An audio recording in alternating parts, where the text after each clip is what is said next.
All right, it runs. Only runs with the choke, so obviously we got to do some jetting because I went up 1,000 feet, but here you go.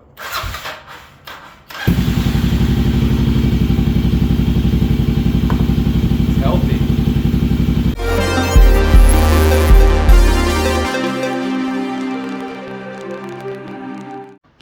Hey guys, welcome back to Typo's Garage. Today I'm going to be working on the wiring. It's kind of a mess, an absolute mess. Quick question for the video. Have you done any crazy moves up to a higher elevation and had to rejet a carburetor on either KLR or the Hawk or something similar to the Hawk? If so, comment below and let me know what jets you used and what settings. I think I'm close in the Hawk, but I don't even know where I'm going to start on the KLR because I haven't messed with a KLR before. It's a lot more displacement. I think the stock jet is a 145, so I will have to source a jet kit for that unless I have something. I'm gonna have to drop down, obviously. But yeah, if you know any of that information, I have done it before for elevation around 7,000 feet, you know, or a range, you know, Colorado mountains or something. Comment below, let me know. That'll help me out a ton. Appreciate it. As you can see, I have the entire, not the entire thing, but I will, the entire wiring harness torn apart because I have oddly constant power to the right control. The ignition does nothing. It is an aftermarket one, but even with it plugged in, it should do something. It doesn't regulate anything. I have power there, and I can start the bike and turn it over without a key in, without anything. So I'm trying to figure that out. I don't know if you guys have had this issue with constant power. I am dealing with, you know, a wiring harness that is chopped up a little bit. It looks like a lot of the stuff was already done. I do have one connector up here that does not match anything on this wiring diagram, so I'm trying to figure that one out. I'm thinking it's the instrument cluster, but unless that's tape right there, it is tape. Okay, I think we're good then. Yeah, this is instrument cluster, so this is the right harness. I'm thinking what happens is, so when I plug this inline fuse into, don't want to cross those, would be, let's see here, cross the inline fuse here, that is this line running to the main fuse. I then have power to everything, even with no key or ignition on. So I'm back tracing this white wire through the whole harness to see if it's crossed with the brown wire somewhere, because brown up here is power. So I have the rectifier unplugged and still have power up here. So it's not that. Yeah, I'll keep you guys updated. I'm not gonna film me pissing around with all this, but once I figure something out, I will be back.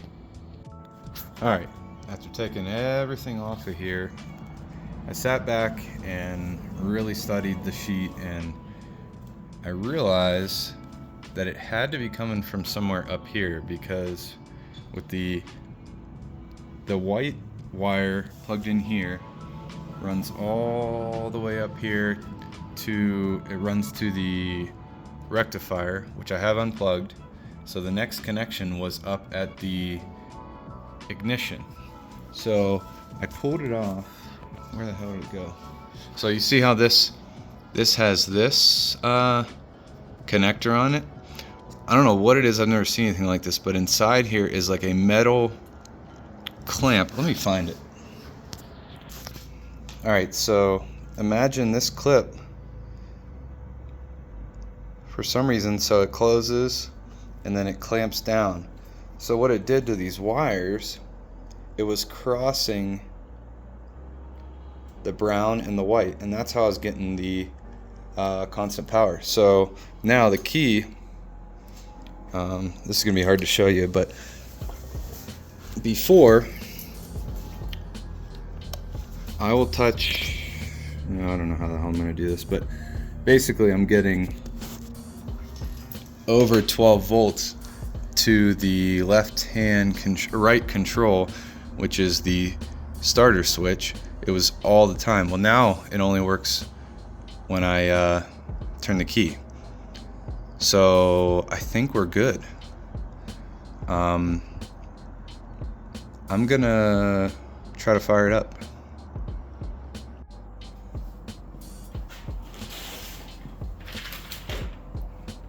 All right, it runs. Only runs with the choke, so obviously we gotta do some jetting because I went up 1,000 feet, but here you go.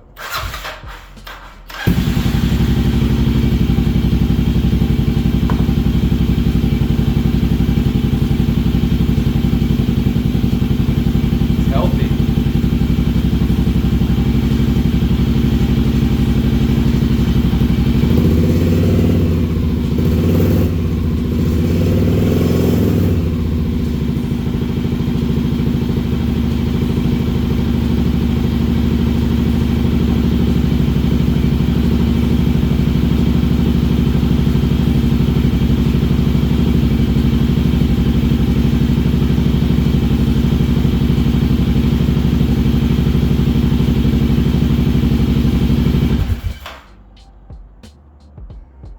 Sure we don't melt anything. Got all these wires hanging everywhere. Sweet. So I'm gonna clean all this up and re-tape it all, and then I'll be back with you.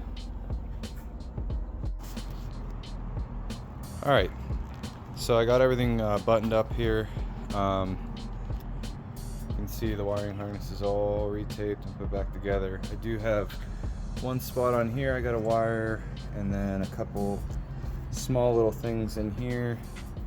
I ran out of electrical tape, so I was going to reuse the little hard pieces that come with it, but they were kind of beat up and nasty and falling apart, so you know, I can maybe get some protective pieces when I do tear everything down.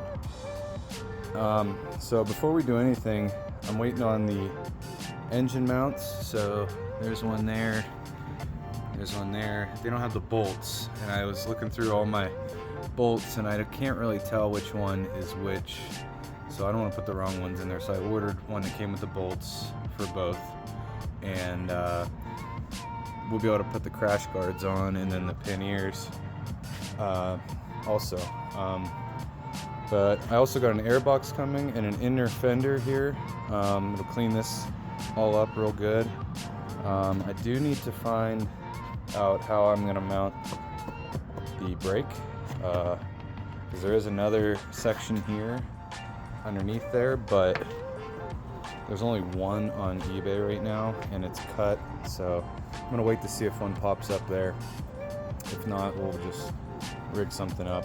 But got an airbox coming. Let me show you why. I want to do that, excuse the mess.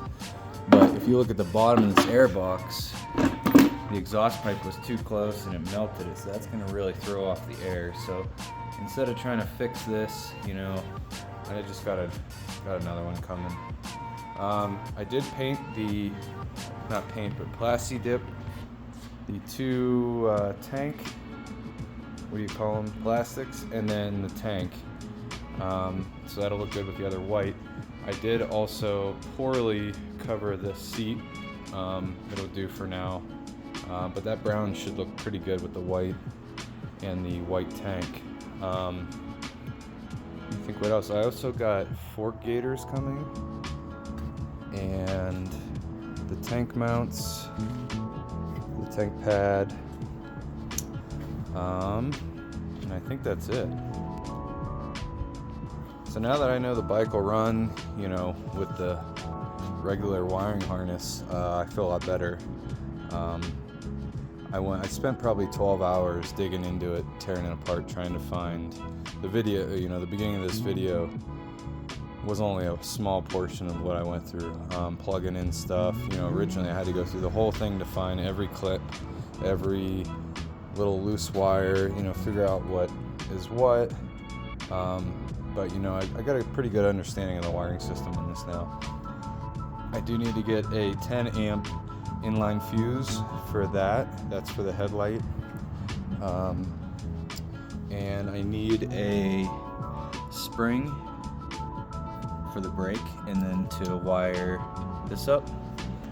And I don't know if you guys know, it's gonna be hard to see, but on the coil there's an extra, where the hell is it? It's down here. There's an extra cable that is a large yellow. I have no idea what it goes to because there's only 2 prongs on that. Maybe you guys could comment and let me know. Oh, wait a minute. There's one right there. I have to look and see what that does. That's definitely where that goes. Okay, see, I'm learning stuff with you. Luckily it came with a bunch of mounts, so I'll put the horn. I'll probably take the horn off the XV and put it on here. I tested it. That's how I knew I had constant power at first. So I plugged this horn in with no key in it, nothing, and it was firing the horn off. So I was like, okay, that's not right. And then I started testing all the connections with the multimeter, and they all had power. So yeah, that's not cool. But yeah, the fork gators will look good. They're brand new from eBay.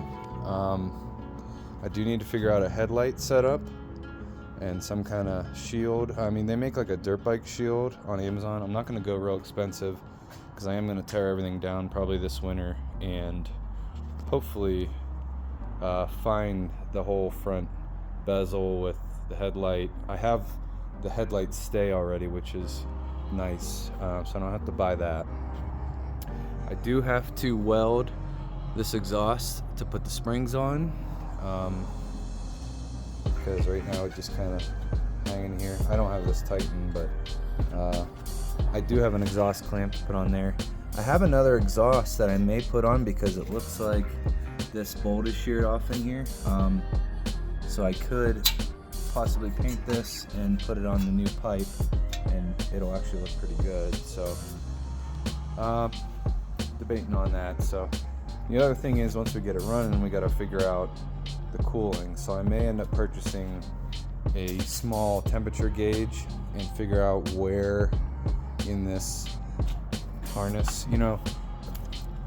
I really would like to buy the stock gauge cluster, but they're like $150 plus the headlight bezel is $150, and then they sell the headlight for $115. So it's like, is it worth doing all that? I don't know. I don't know. But we'll see.